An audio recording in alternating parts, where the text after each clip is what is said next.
So in this video, we're going to talk about the difference between race and ethnicity, and we're going to talk about why race is a social construction. So let's just start out with a sort of overview of a concept that you may have heard before, the term minority group versus majority group, or sometimes we use the term subordinate group versus dominant group, or you may see the term marginalized group or oppressed group.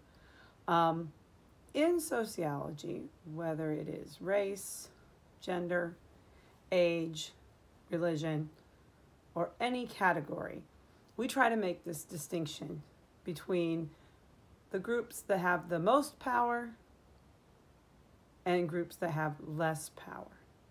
So a group is a dominant group when they are the group with the most power. And this is true for gender or age or race or religion or any of these things. So for example, in the US, whites are the dominant group, the majority group, because they have more power. It's not about numbers. Numbers are not what makes a group the dominant group. For example, the top 1%, the upper class, they are the dominant group, even though they're only 1% of the population, right? The minority group, or the oppressed group, or the marginalized group, or the subordinate group, or groups, would be groups that have less access to power. So for us, how we measure this is all about access to power. Now, when we talk about race is a category of people who are grouped together based on subjectively selected physical characteristics. Now that's very important to understand, subjectively selected.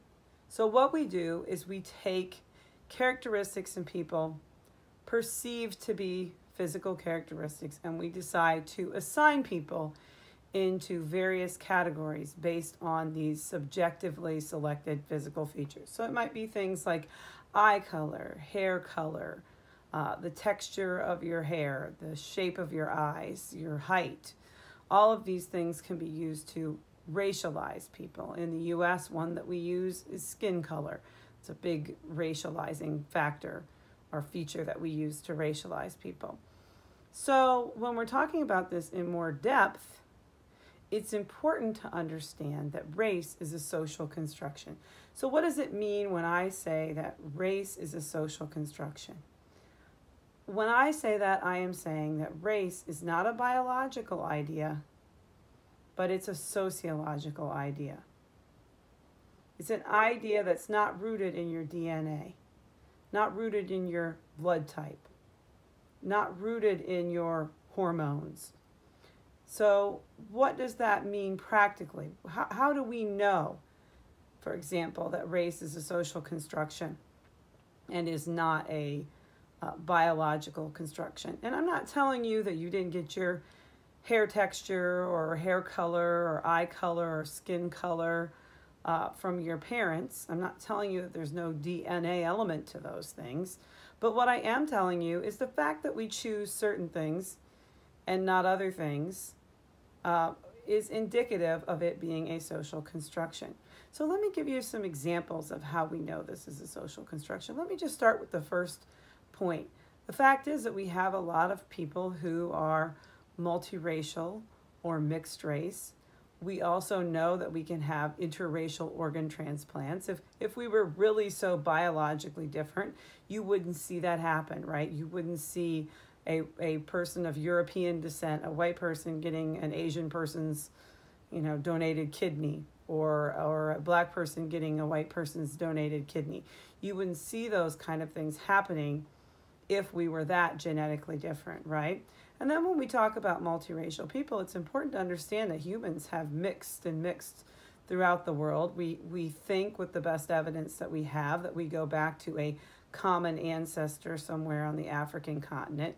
Most people say the eastern part of Africa is where humans originated from. So we all, on some level, come from that part of the world.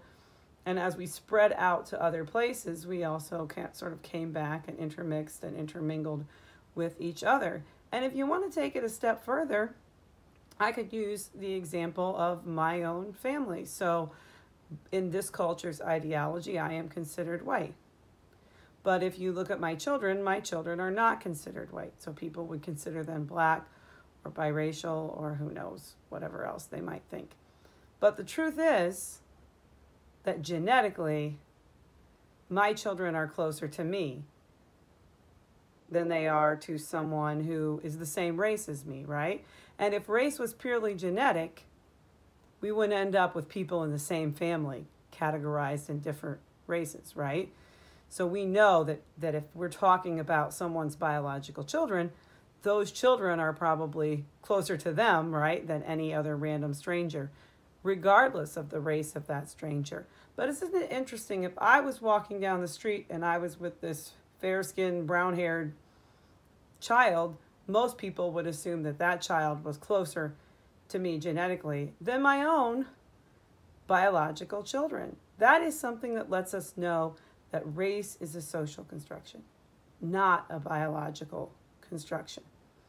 Another reason that we know that race is a social construction is that it's different in different cultures. So some cultures may have definitions of race that involve things like height. Some cultures use a complex combination of skin color, hair color, eye color, all of those things together. So if you go back to traditional Brazilian culture, they had as many as 100 different categories, racial categories. So someone like me who has brown hair and fair skin and a weird eye color that nobody knows what it is, I would be classified differently than someone who had fair skin and blonde hair and blue eyes. Whereas in this culture, I'm classified the same as that person. Now, I don't know that Brazil still uses that. They've kind of changed their ideology a bit. But traditionally, they did use that. So it's not like I would get on the airplane and I would fly to Brazil and suddenly my DNA would morph, right? What happens is the cultural definitions change. So in some African cultures, for example, people use height as a way to racialize people. We saw this in the Rwandan genocide.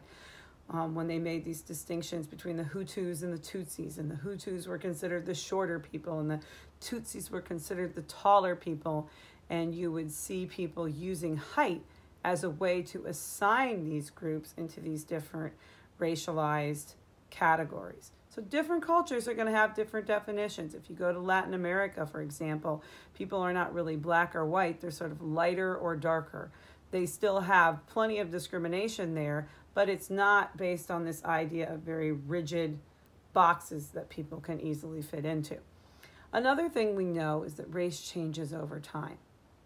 So when we look at the categories on the census, what you see from 1980 to 2000 is different. What you see from the 1930s to 2020, there are different categories. There are categories that are on the census, things like quadroon or octoroon, or at one point in time, Hindu was thought of as a race. Now we kind of know that's a religion. What we see is that those categories change. So it's not like every 10 years people's DNA morphs, right? Their biology doesn't change. What changes is the culture. What changes is the politics. And if race was biological, you wouldn't see these different categories every 10 years, right? Humans don't biologically evolve that quickly. So this is how we know that race is a social construction and not a biological construction. And the last point that I want to make is that race is not just about describing people as different, but we use race as a way to sort people into a hierarchy and to create a system of inequality and a system of discrimination. And that form of discrimination is called racism. So racism is this system of inequality that's organized around race that provides more opportunities to the dominant group. A minority group or groups are treated worse. They don't have as many opportunities. Racism could be intentional or it could be unintentional. It could be direct or indirect. But the idea is that someone is going to be treated better in that hierarchy. Someone is going to have more power, and they're going to use that power to exploit the other group or groups. Racism is also not just something that is about what people believe. It is about attitudes, it is about behaviors, and it is about how institutions operate. So sometimes we have examples of racial discrimination that are not explicit. So you may have a policy that doesn't say, this group can't come to this area, but you see laws that make it impossible for that group to get there. You see laws that maybe punish one group more harshly than another. So, for example, we know in the public school system in Montgomery County that African American students are suspended at much higher rates. Now, I'm not here to say whether or not any individual child deserved or did not deserve to be suspended, but we know in the institution there is a pattern of Black and Latino kids too being suspended at higher rates, above and beyond their percentage of the population. I would argue that that is an example. Somewhere in this process, there is some sort of institutionalized racism that leads to this unequal treatment. Do the rules say you must suspend these kids more often?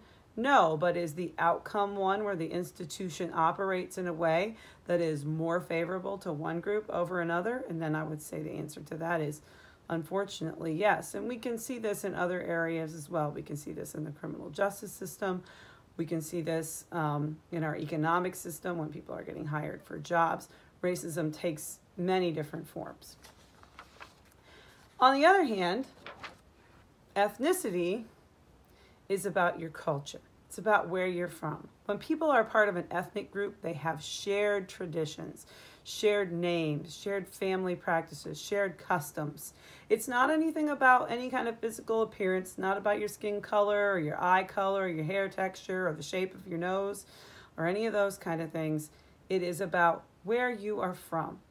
What do you connect to? What kind of foods do you eat? What language do you speak? For many people, we can get a good sense of what their ethnicity is just by their name. So, for example, I've been sort of watching carefully in the news this week.